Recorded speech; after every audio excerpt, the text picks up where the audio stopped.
Alright, this is Jack Simic, and this is how to live a good life in 6 easy steps. So, the first step, obviously, is to get enough sleep. Because if you don't get enough sleep, you're going to have a bad time, because you're not going to be able to think straight, you're going to be tired, you're not going to want to do anything, you're just going to go home, and you're going to, go home, you're gonna be really tired, you're just gonna eat, and then you're gonna go immediately to sleep and you're gonna go take a nap at 3 p.m. You're not gonna wake up until 9 p.m. And then you're gonna, because you're not tired because you just took a nap, you're gonna stay up until 4 a.m. and then you're gonna go to bed, and you have to wake up at 6:30, go to school, and then as soon as you wake up, you're like, all right, this time I'm getting my sleep schedule back into order. And then when you were on your way home, you decide to stop for some soda, and that keeps you up, and then you can't take a nap, and then so you end up being really tired, and so you can't get enough sleep that night, and then it's like the whole process repeats, just a cycle between nap and no nap, and then you just never end up getting enough sleep. You're always tired, and then 40 years pass by, and then you're too old to do anything, and so you just die, and you never got enough sleep a single night, and the only thing you accomplished was just making a really bad final for your English class. Alright, so this is an example of a couple guys, who took my advice, and they decided to just go to sleep immediately where they stood. It's pretty cool. All right, step 2 is trying to think about death. See, there was a long time in which I couldn't even get to this step, because, I was constantly I just whenever I would try to think about something good, I would just realize, wait, I'm just gonna die, and then I just get really sad. And then eventually I don't know, I forgot exactly how I overcame this step, but just try to overcome this step, and then you're gonna be good. I couldn't really think of an image to put in here, so here's just a JPEG of Jose's face. Alright, so step 3 is the most important step, and that's to watch some anime. So this is gonna make you live a good life because you because it's going to make you more educated because you're going to know more things because you're going to have watched more anime. And it'll also give you a more open mind because all that anime is going to be filling up your mind and stretching it out, which is going to make it more open. It's pretty obvious. So step 4 is almost as important as step 3, and that's to locate some waifus. Now, you might be wondering, well, come on, Casper, where am I going to find a good waifu? Let me tell you. So, you know how back in step 3 I said to go watch some anime? Well, if you did that correctly, I shouldn't even need to tell you to do step 4. That should be pretty obvious. But in case you need some help, one good anime to watch, Fairy Tail. They got a lot of good waifus in there. The characters, they have a lot of personality, they have a lot of plot. My current, or not current, most recent waifu is this dapper lass, Irene Pendergast. Pretty solid waifu, got, pretty big personalities. Or pretty big personality, I should say. She's got red hair, which is definitely good. She got a cool hat. Always want to have a cool hat. I would have a better picture of her, but I didn't want to look up any JPEGs on Google Images because I didn't want to get spoiled. So this is going to have to do. Now, let's say you don't want to watch 330 episodes of Fairy Tail before you can have this waifu. Well, I know a good substitute. Now, this is a good substitute for Irene Pendergast. It's called Urza Scarlet. It's got some pros and cons. Pro, still has red hair. That's always good. Another pro is she knows how to use a sword. That's always cool. Now, it's of course, since it's a kid's show, the swords never actually kill anyone.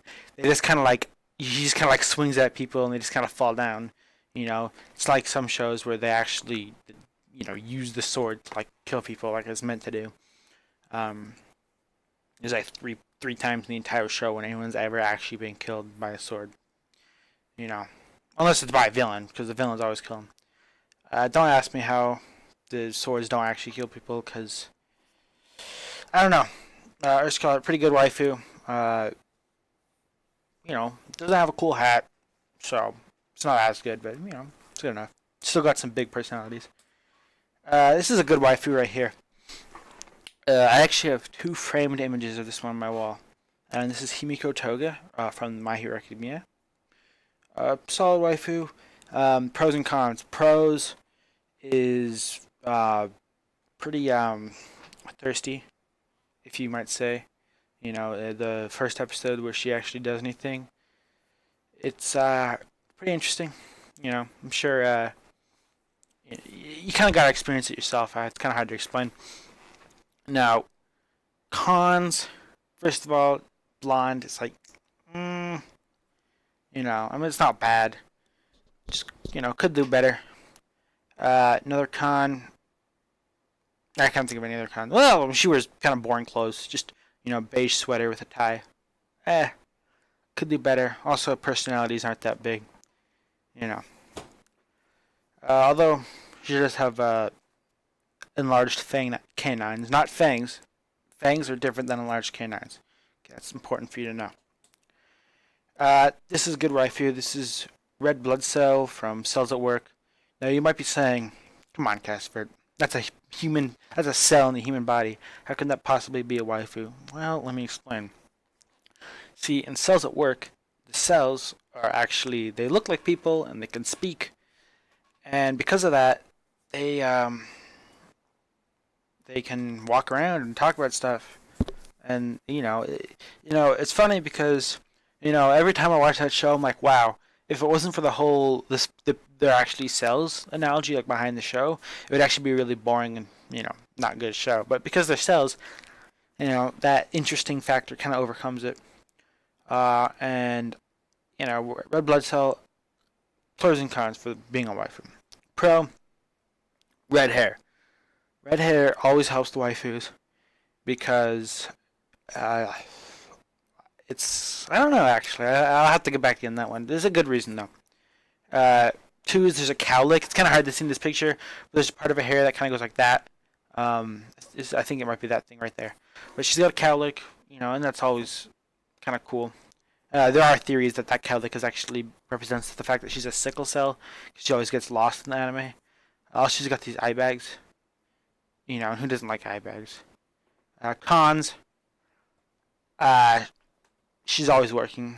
She never actually takes any breaks because she's a cell. She just was born and immediately begins working and then dies after she's dead. So, you don't get time to take long walks on the beach. But that's not really the important part. Now,